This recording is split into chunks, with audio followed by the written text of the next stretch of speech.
Ayan po, magandang araw po sa inyo lahat. At welcome again to JLat Vlog. At welcome again sa mga viewers po namin dyan na parati pong nag-aabang sa mga binablog po namin mga properties. So ayan po, for today's episode, andito po ulit kami sa bayan ng Moncada, Tarlac. At kami po ay bumalik dito sa bahay na to dahil hindi po namin nakuhanan yung mga ibang o na-vlog yung ibang mga property kahapon dahil may mga inayos po kami kahapon. So ito, andito po ulit kami para ipahatid po sa inyo, ipakita po sa inyo itong binibentang property po ngayon. Itong kinukuha ng video ko po, ito po yung barangay road po niya, rough road nga lang po, pero mga nasa 200 meters lang po ang layo niya, o baka wala pa, sabihin natin mga 150 meters to 200 meters po ang layo po niya sa barangay cemented road, o baka provincial, boss yun, baka provincial na yun. Di ba papuntang Pangasinan na yun? Yung, ayan yung part na yun, papuntang Pangasinan na. Nakita akong sign na Bayang-Bang daw. Oh, may nakita akong sign na papuntang Bayang-Bang. So ito nga po, sabihin natin mga provincial road o barangay road po siguro yan, hindi po namin alam. Pero 2 lane po siya na cemented road. Ito na po yung property, simula po dito sa part po na yan. Yan, pagkano na po siya. Kabilaan po, kasama rin po dito yung dito sa part na ito. Ito po ay mango farm po siya. At meron po siyang 200 na puno ng mangga at meron daw po 10 o higit pa na fish pan. Ayon po sa source po namin, si Madam yung nakaputi, at kasama rin po namin yung isang caretaker po ng isang lote po dito.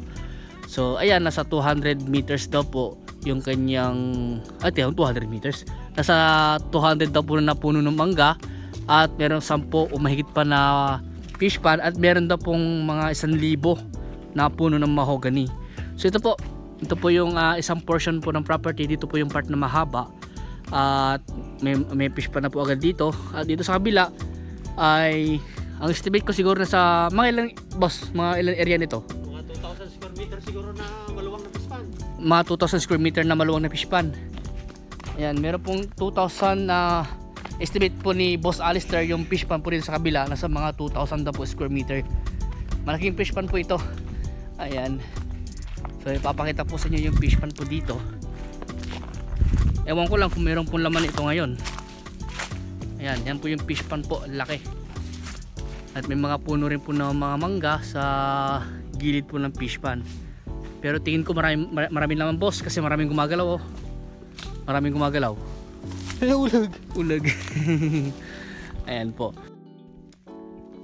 Ayan po, ipagpapatuloy ko lang yung pagkuha ng video sa property na to. Meron pong tumawag kaya naputol po yung ating pagkuha ng video. So yun po, ulitin ko po sa inyo, ito po ay 4 hectare daw po ito mahigit. At ang presyo po ng property ay 6 na milyon. At sagot daw po ni seller yung capital gain tax, documentary stamp at yung porsyento ng kanyang ahente. Ayan, so hanggang doon po yung frontage po ng property, hanggang doon sa may tricycle.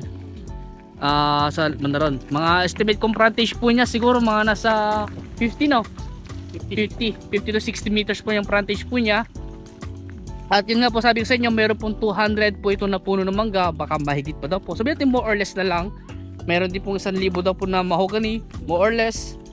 At meron pong 10 daw po na fish pan, baka hihigit po daw po doon. So itong portion po ito, papasukin po natin. Tignan po namin kung hanggang sa po ay makaabot dahil 4 na hektarya po ito, maluwang. Kaya kung saan na po ay makakaabot. So panoorin nyo na lang po yung kanyang drone video, drone shot, at doon po makikita nyo yung pinaka boundary ng property na ito. So yun nga po, ito nakikita nyo yung mga mangga po niya, mga maliliit pa, condition na rin. Siguro estimate ko na sa mga 15 to 20 years po siguro itong mga mangga na to, mga bata pa. At yun nga po yung boundary sa bandaron, sa may mga bahay dyan. Yan. Pag ganun siya. Makikita nyo naman po sa drone video yung mga boundaries po ng property. Ayan.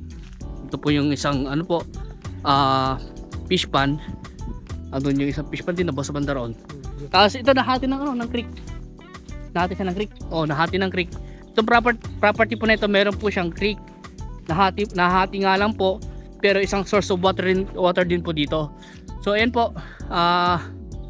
Ayan po yung source of water po nila, deep well. Naka-install na po. Power line. Malapit rin po sa power line. Sa may sementadong daan. Doon po sa may sementadong daan po yung power line. Mga nasa 150 to 200 meters po yung poste ng kuryente.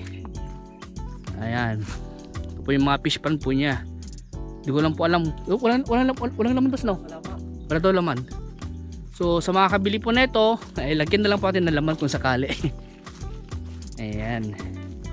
Ulitin ko po, sagot po ni seller po yung capital gain tax at yung porsyento ng kanyang ahente. Si buyer naman po sasagutin niya, transfer of title, deed of sale, yung relocation survey nga lang po talaga. Siguro pag-usapan nyo na lang po yun ni seller. Tapos yung transfer of title, kung sakaling may taga-transfer naman po kayo ng title, mas okay po. Pero kung sakaling wala po kayo taga-transfer ng title, meron naman po tayong contact, meron po tayong kakilala na pwede makatulong po sa atin sa pag-transfer ng title, pero babayaran nga lang po natin yung kanyang tinatawag na professional fee. Ayan po. At ano pa? Naubos na yung sasabihin ko. So ayan. Dito po tayo sa wala pa sa gitna, tubos na, wala pa sa gitna. Malayo-layo pa yung gitna. Medyo pahaba kasi itong property nito. Ang sabi po nung source po namin na sa mga 300 meters daw to 500 meters yung 300 meters yung ano boss, yung haba niya. Nasa 300 daw po meters yung kanyang haba. Mahaba-haba rin yun. Kulang kalahating kilometer na po yun. So ito na po yung yung creek. Pero ito na boss na, dito mag-start na mahati yung creek. Ay yung property sa creek. Ayan, medyo masukal nga lang po. Pero kaya naman matilinisan to. Kapag uusapan na lang yung paglilinis kung sakali po mabili nyo. At kung gusto nyo pabakuran, ay bakuran po natin, pero ibang kontrata naman po yun. Yan dito may mga alaga silang mga pato. Siguro sa yan, sa kabila. Sa caretaker na sa kabila. Mga alaga nilang mga pato. Yan. Ang haba ng fish pa na to, boss, ang haba. Barako pa, ang daming barako. Oo, yung barako pa. mga lalaki. Dadalawa yung babae, kawawa. So, hindi po isang fish pa mo yung boss sa kabila. Ba't ba no? Kabila na yan. Hindi nakasali yan. Ganoon no. So ito yung boundary. Paganyan niya. Diretso na, paganoon na. Dito na po nag-start mahati yung yung property sa sa creek. Gagawa na lang ng tulay. No, boss. Yung tulay na bakal. Oo. Andyan po yung ibang part po ng ng property, portion ng property.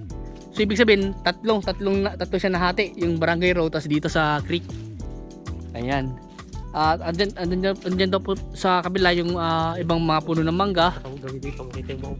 Oo. Tapos mahogany malalaki na. Ayan. Panoorin niyo po sa kanyang aerial video. Doon niyo po makikita yung hati po talaga ng property na ito. Ipapakita ko lang po sa inyo yung pinakaloob po ng property. Aray ko, alam ko na yun. Gulat pa ako. So ito na, yung boundary pa ganun, diretsyon ganun. Ay, mga mahogany sa kabila.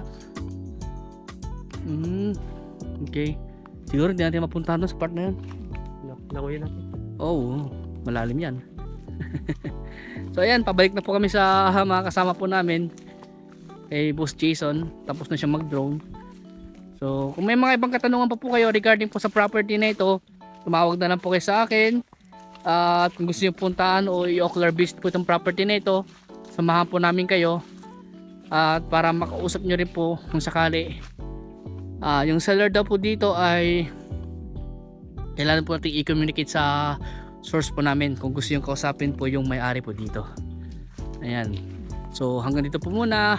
At sa mga bago pa lang sa aking YouTube channel, huwag niyo po sanang kalimutan mag-subscribe at pakihit na rin po yung notification bell para ma-update po kayo sa mga binablog po naming mga property. Ayun po, sabihin ko lang po sa inyo, ang layo po niya sa town proper.